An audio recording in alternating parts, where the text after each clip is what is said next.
The lawyer. They couldn't buy. Everyone in the city had already convicted the kid. The press, the police, the public, all of them certain, and I was the only person in that courtroom who knew he didn't do it because I'd figured out who did, and it was a name powerful enough to make a district attorney bury a murder to protect it. The moment I refused to let my client take the fall, the most ambitious prosecutor in Georgia set out to end my career, my freedom, and if it came to it, my life.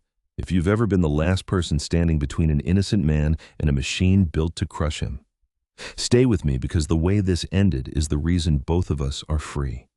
And before we begin, do me a favor and hit subscribe because justice only shows up when enough people refuse to look away from the truth. My name is Caleb Rhodes, and I'm a criminal defense attorney in Atlanta. It is a misunderstood job. People think defense lawyers help guilty men go free. What we actually do, what the good ones do, is stand between one human being and the entire crushing weight of the state and force that state to prove what it claims, because the day it doesn't have to prove it, none of us are safe. My grandmother raised me on a simple idea that the measure of a society is what it does to the person everyone has already decided to hate. Anybody will defend the popular, she told me. It takes a real one to stand up for the condemned.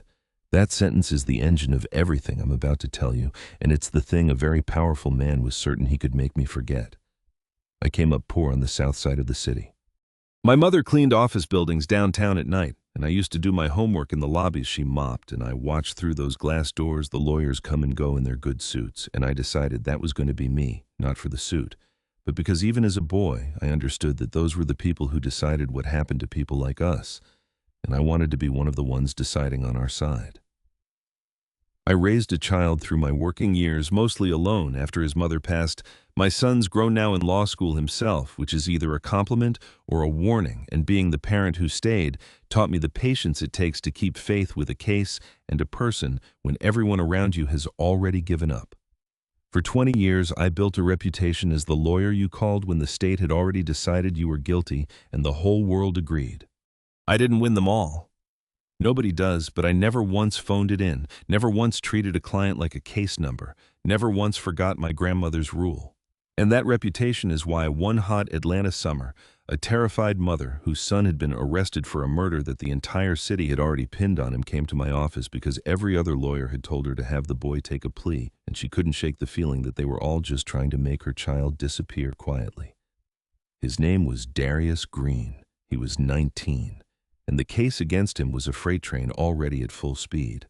The murder was a big one, a young woman named Ashley Whitfield from a well-connected family killed in an affluent part of town, the kind of case that puts a city on edge and a prosecutor on television. And the police had moved fast, which is what everyone wanted, and they'd arrested Darius Green, a poor black 19-year-old who'd had the profound misfortune of being in the neighborhood that night, who fit a vague description and who had no money and no connections and no one to speak for him. The evidence was thin if you looked hard, but nobody was looking hard because Darius Green was exactly the kind of defendant a frightened city is relieved to convict. The story wrote itself, and the story was closed, and everyone from the police to the press to the public had already moved on to being certain. The man driving that train was the district attorney Preston Hale. Preston Hale was the most ambitious prosecutor in the state, and everyone knew it because he made sure everyone knew it. He was handsome, telegenic, tough on crime, and running not officially yet, but running for higher office attorney general. And then who knew what after that? And his whole campaign, his whole brand was his conviction rate, the highest in Georgia. A record he protected the way some men protect their children. A high-profile murder solved fast with a conviction in the middle of a campaign was worth more to Preston Hale than almost anything, and Darius Green was that conviction gift-wrapped. Preston Hale did not want the truth about who killed Ashley Whitfield. He wanted the case closed with Darius Green's name on it, and he wanted it before the election. And here's the thing that made him so dangerous, more dangerous than an ordinary corrupt man. Preston Hale had convinced himself that what he was doing was fine. He wasn't a cartoon villain twirling a mustache. In his own mind, he was a realist. He'd have told you sincerely that Darius Green was no angel, that the city needed the case closed, that a conviction restored public confidence, that he was serving a greater good. Men like him always have a greater good. It's how they sleep. That's why you can't reason with them, And you can't shame them. They've already built the story in which they're the hero and the innocent kid they're burying is just an acceptable cost of the important work only they can do. The most frightening people in the whole system are not the ones who know they're doing wrong. They're the ones who've persuaded themselves they're doing right. I have to tell you about my first meeting with Darius Green because it's the thing I held on to through everything that came after. I went to see him in the county jail, expecting what I usually find in that room: fear, anger, the hard shell a young man puts on to survive a cage. And I found all of that. But I also asked him the question I always ask the one that has told me the truth about 1,000 clients. Tell me what happened and don't tell me what you think I want to hear. And Darius Green looked at me across that scarred table and he said, "Mister, I don't know what you want to hear because I don't know what happened. I wasn't there. I got on a bus and I went home and I woke up and the police were at my mama's door. That's the whole truth. And I know it sounds like nothing, and I know nobody believes it, because why would they? I'm just some kid from the South Side, but it's the truth, and it's all I got." And here's the thing that has kept me in this work for 20 years. I've heard a lot of guilty men tell me they were innocent, and I've learned the difference. And Darius Green was telling the truth, and he was 19, and he had already accepted in his eyes that the truth wasn't going to be enough to save him, because it never had been for anybody he knew. That look, a 19-year-old who's already given up on the truth mattering, is the thing that made me unable to take the easy road no matter what it cost. I did the thing nobody else had bothered to do, which was actually investigate it, because my grandmother taught me that the state's certainty is not evidence, it's just certainty. And the two are only the same thing if nobody checks. And when I checked, the case against Darius Green fell apart in my hands. The eyewitness who'd placed him at the scene had, in her first statement buried in the file, never highlighted, described someone who looked nothing like him. The timeline didn't work. Darius had been on a bus across town, and there was a fare card record to prove it, if anyone cared to pull it, and no one had. And the physical evidence, the little there was, pointed away from my client, not toward him. But the thing that turned my stomach, the thing that changed this from a weak case into a crime, was what I found when I traced who Ashley Whitfield had really been with the night she died. Because Ashley Whitfield had been seeing a young man in the weeks before her death. Quietly, a young man from a very different world than Darius Green. His name was Trip Calloway, and he was the son of Harmon Calloway, one of the biggest real estate developers and political donors in Georgia. A man whose money was all over Preston Hale's rise, a man who could make or unmake a campaign for Attorney General with a single phone call. And Trip Calloway had a history the family had spent money to keep quiet. A temper, a prior incident with a young woman that had been made to disappear. He had been with Ashley Whitfield the night she died, and he had never been questioned, not once. His name was not in the file. It was as if he did not exist. I understood, sitting in my office with those two threads in my hands, an innocent client and an uninvestigated son of a donor, exactly what had happened. Preston Hale had not made an honest mistake. The real trail led to the son of the man, funding his ambitions, and instead of following it, Preston Hale had buried it and reached for a poor black kid who could be convicted without anyone important having to be inconvenienced. He was going to send an innocent 19-year-old to prison for the rest of his life to protect a donor's son and his own campaign. And I was the only person who knew. I went to Preston Hale. I want you to understand why, because the rules say you take exculpatory evidence to the prosecutor. And because some part of me still wanted to believe that a man in his position, shown the truth, would do the right thing. I laid it out for him carefully in his office, the eyewitness, the timeline, Trip Calloway. And I watched Preston Hale's face, and it did not show surprise, and that absence of surprise told me everything, because a prosecutor hearing for the first time that he's about to convict the wrong man should be horrified, and Preston Hale was only calculating. He thanked me for my diligence. He told me the case against Darius Green was strong, that my theories about the Calloway boy were reckless and defamatory, that I'd be wise not to repeat them, and that he was prepared to offer my client a very generous plea, second degree, a reduced sentence that a smart lawyer would take gratefully, because a jury in this city was going to convict Darius Green of the top charge, and everyone knew it. He said the word smart the way some men say a threat. I told him no. I told him my client was innocent, that I knew who wasn't, and that I would not let Darius Green plead guilty to a murder to protect Harmon Calloway's son. And Preston Hale's smile didn't move, but something cold and final settled behind his eyes, and he said, "You've got a good reputation, Caleb." It'd be a shame to watch a man throw it away on a case he can't win, chasing a conspiracy that's going to end his career, and maybe worse. Take the plea. It's the last kind thing I'm going to offer you. And I walked out of his office knowing I had just made an enemy of the most powerful prosecutor in the state on behalf of a 19-year-old with no one else in the world. The machine came for me the way these machines come through the rules wearing the face of the law. First, a bar complaint, an allegation that I'd violated professional conduct rules by making reckless public accusations against Tripp Calloway that I was harassing an innocent family, that I was unfit. A bar investigation alone can freeze a lawyer's practice and terrify his other clients, and it did. Then the pressure on Darius. His conditions in jail got worse. His family got leaned on, the plea offer got dangled again with the warning that it was expiring. Then the whisper campaign that Caleb Rhodes had lost the plot, was chasing headlines, was putting a poor kid at risk to feed his own ego by attacking a grieving family. They flipped it the way they always flip it. The man trying to save the innocent became the man endangering him. And then it turned uglier, because for men with everything to lose, it always does. My office was broken into, my case files on the Calloway connection gone through. I got calls in the night with nobody there, and one evening 2 men I didn't know made a point of being near my son's law school, near enough that I understood the message without a word being said. I was not the only person I could lose. I sat in my office, that fall, my practice frozen by the bar, complaint my client's family begging me to just take the plea and save the boy from a life sentence, the whole weight of the state and the Calloway money, and Preston Hale's ambition bearing down, and I felt the specific despair of the defense attorney who is right and alone. Because that's the cruelest part of my job. Being certain of a man's innocence is worth nothing if you can't prove it. And everything I had was a theory the most powerful people in the state had already decided to bury. For a while I did the math the way they wanted me to.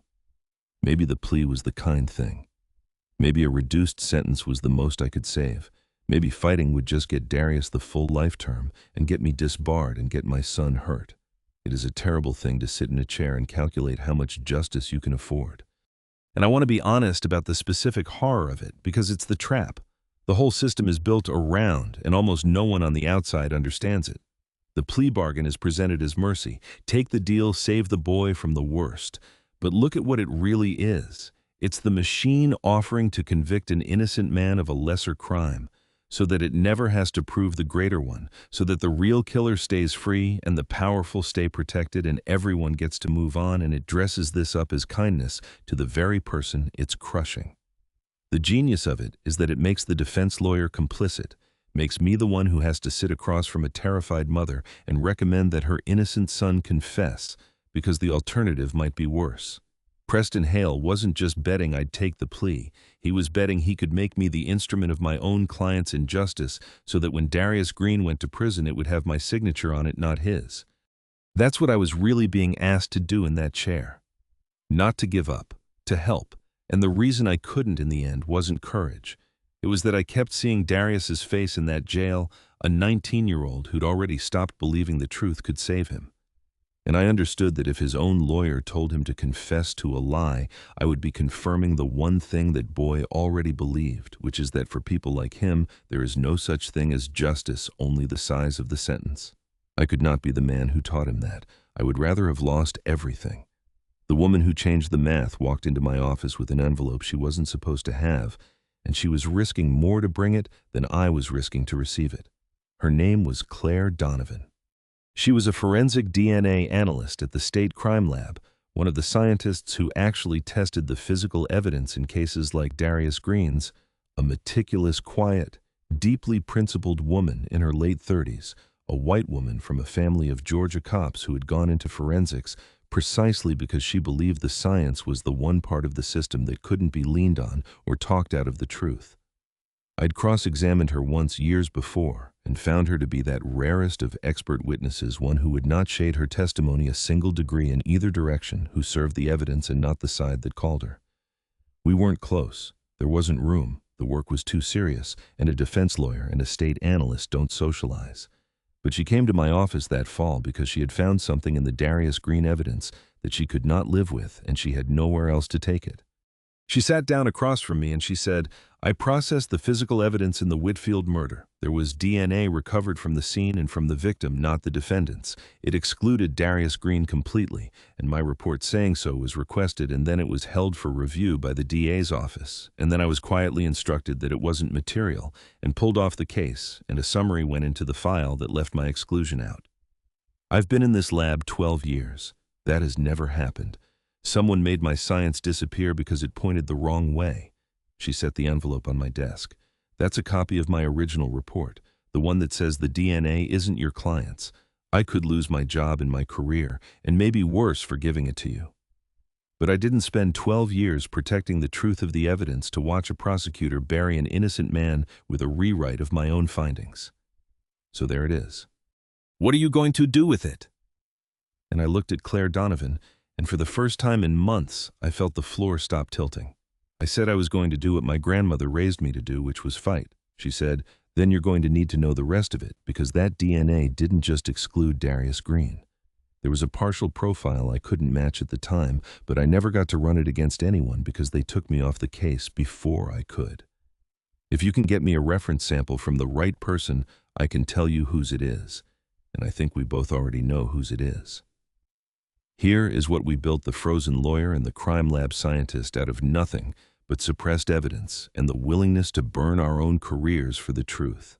Claire's original report was the crack in the whole thing, documented, dated scientific proof that the DA's office had possessed evidence excluding my client and had buried it.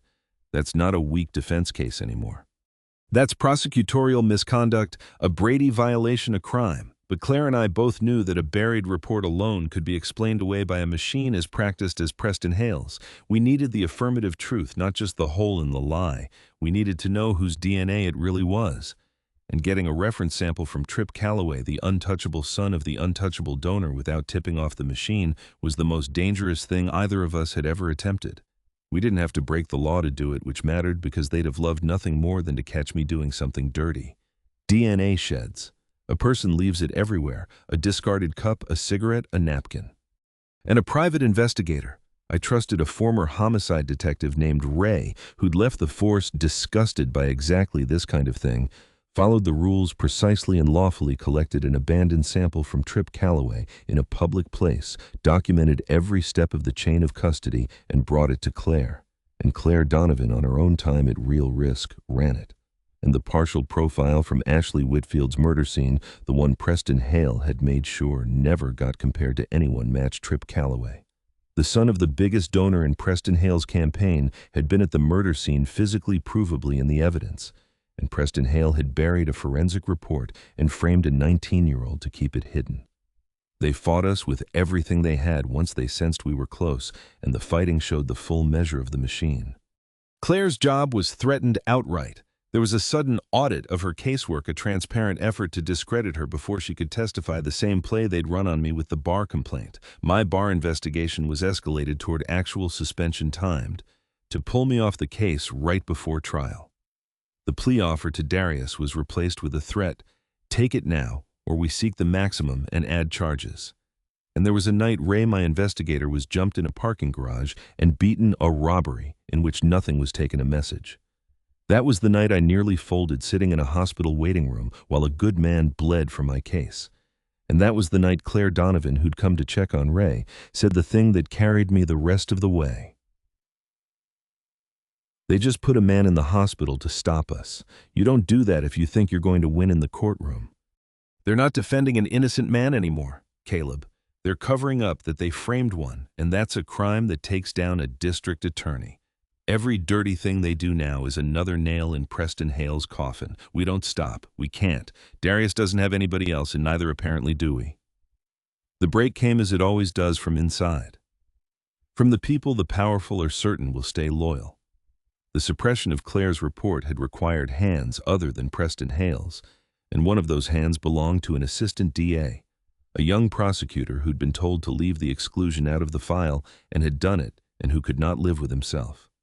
When the truth started moving, he came forward and he confirmed that the order had come from the top, from Hale, personally, that everyone in that office had understood the Calloway boy was off limits.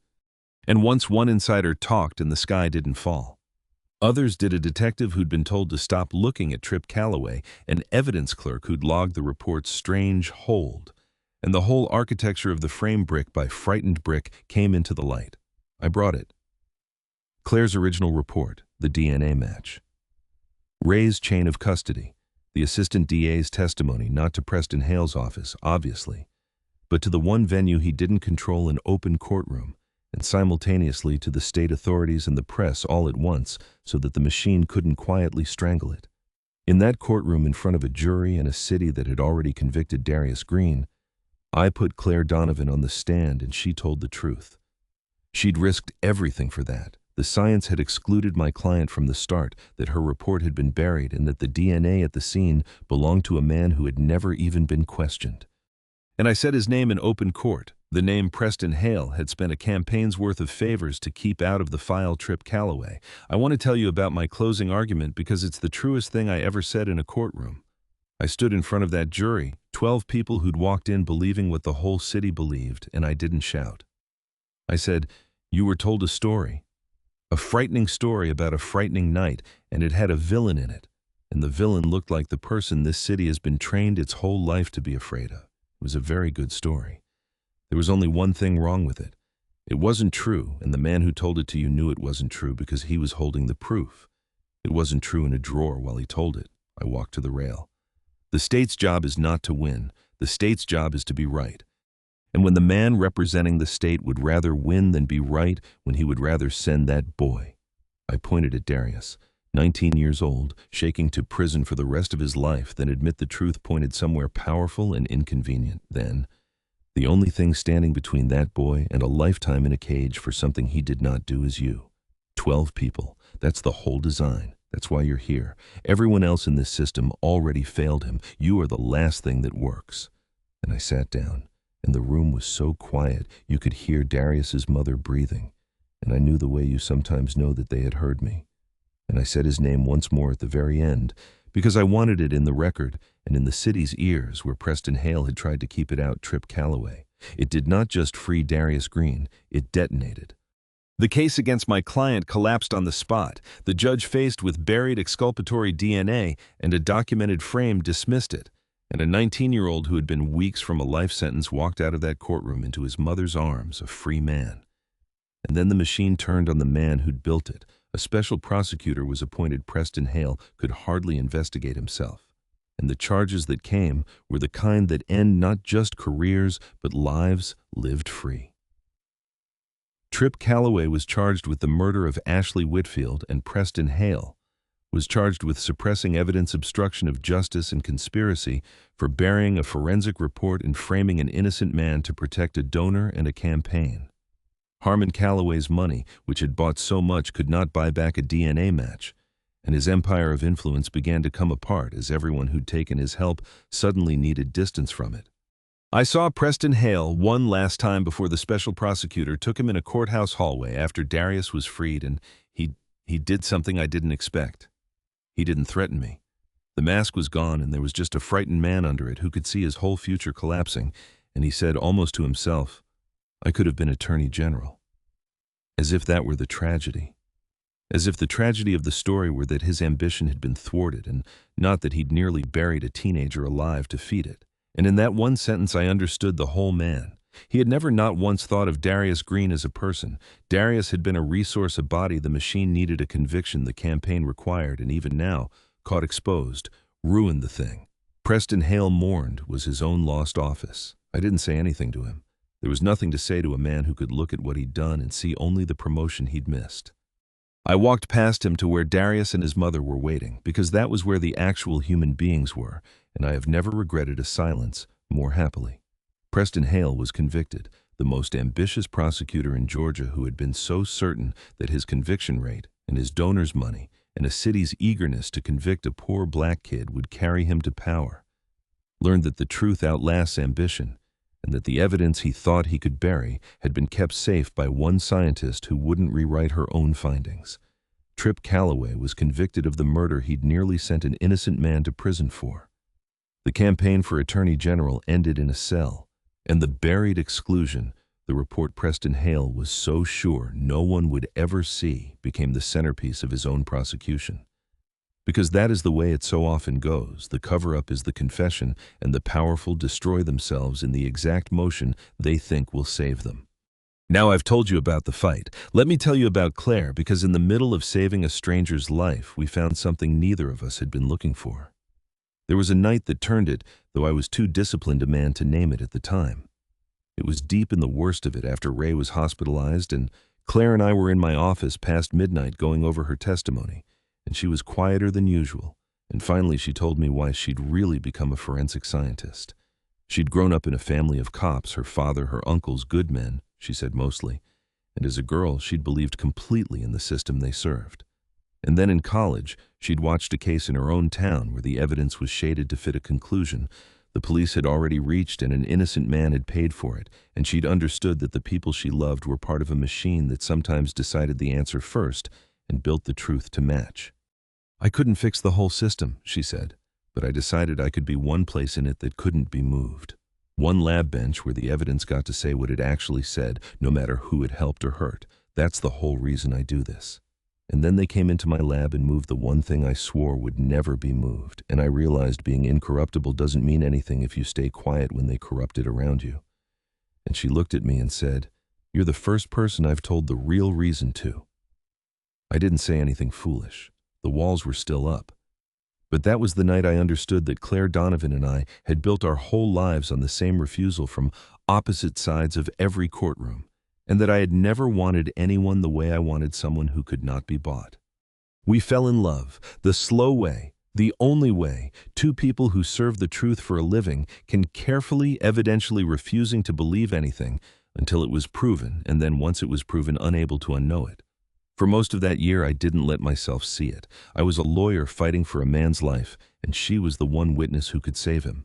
And there are ethical walls a defense attorney does not climb over in the middle of a trial, and we both honored them completely, which is its own kind of intimacy.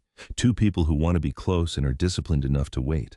But somewhere in all of it, watching Claire Donovan risk her 12-year career, her reputation, her safety to protect the truth of the evidence for a defendant she'd never met, I understood that I had found the rarest thing there is. A person who served justice not as a side but as a principal, who would have brought me that envelope no matter which way the DNA pointed, because her loyalty was to the truth and not to the outcome. She was in the deepest sense on nobody's side, which is exactly why I could trust her completely. And it is the most attractive quality I've ever encountered in a human being. She never once let me be grateful, which is how I knew. When I tried after it was all over and the walls could come down to thank her for saving Darius and me, both. She looked at me and said, "Caleb, I didn't save anybody. The DNA saved Darius. I just refused to let them erase what the DNA said. That's not heroism. That's the actual job, the one everybody in that lab swears to do, and most of them would have done too if they'd been the one holding the report and been brave enough. I don't want to be thanked for doing my job. I want to live in a world where doing it isn't brave." And I looked at this woman who thought that not committing a crime was simply the baseline of being a person, and I understood that I'd spent my whole life looking for someone whose bottom was that high, and that I'd finally found her testifying against her own institution to save a boy she'd never met.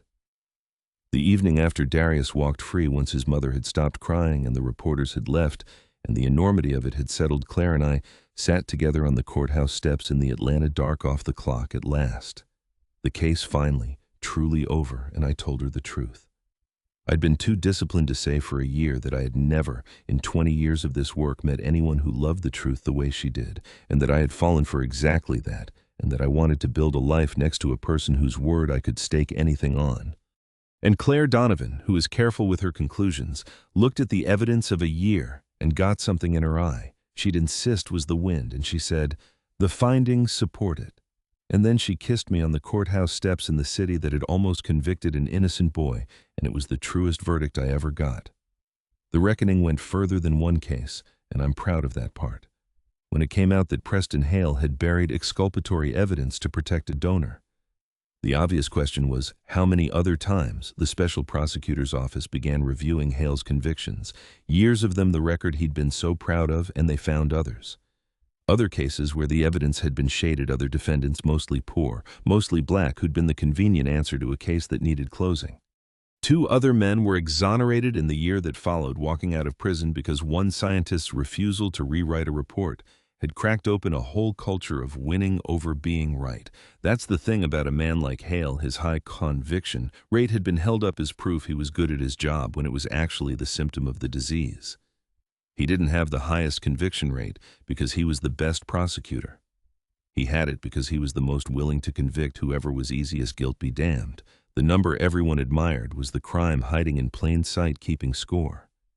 Claire left the state crime lab after what she'd exposed. It was an impossible place for her, and she runs a forensic consultancy, now working as often for the wrongly accused as for anyone bringing the same incorruptible science to the people who need it most.